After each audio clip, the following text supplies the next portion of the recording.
The second most common shoulder problem after a rotator cuff is shoulder instability. The shoulder joint is a ball and socket joint similar to the hip, though it is extremely shallow and perhaps unstable.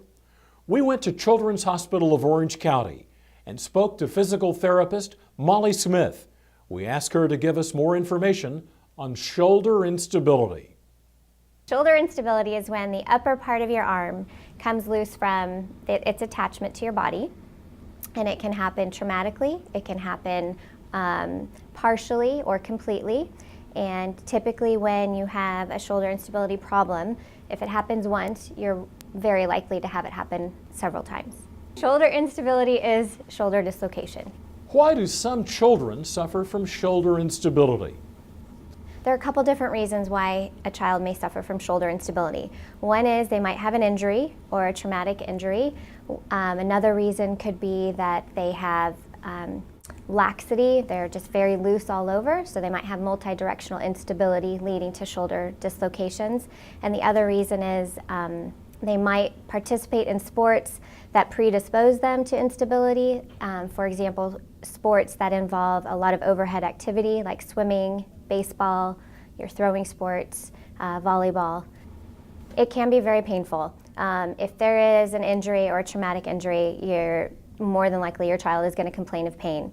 A chronic dislocator may not have as severe of pain, but they might have a generalized pain in their shoulder, and that pain might also travel to the back of their shoulder into their scapular region. Other symptoms your child might complain of are a feeling of looseness in their shoulder. They might feel like their shoulder is falling, like their shoulder joint is coming apart. They might also feel like their arm goes weak or dead in certain situations. You have a bundle of nerves that exits your neck and travels down your arm that's in very close proximity to the ball and socket joint. Sometimes with a dislocation, if it goes a certain way, it might put pressure on the nerves, which may cause numbness, tingling, or a neurological weakness down your arm. What can a parent do for a child who has shoulder instability?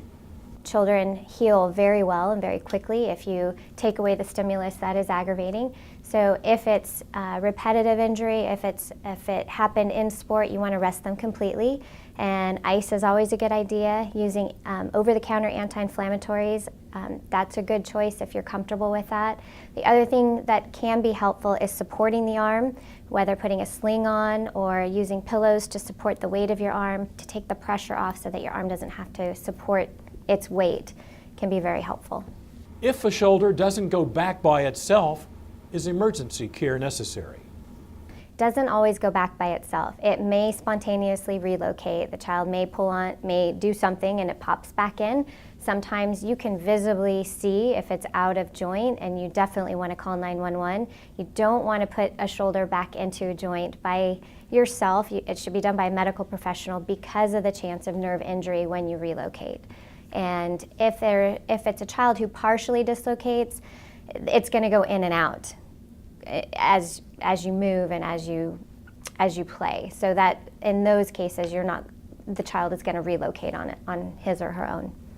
One of the ways that I recommend you get back to your previous level of function is visiting with your physical therapist and getting on a rehab program, one that addresses the impairments that you have. So a lot of times with shoulder instability, you're going to have weakness in certain areas, you'll have tightness in other areas, and you want that physical therapist to address those impairments as they pertain to your sport to allow you to get back to your maximum potential.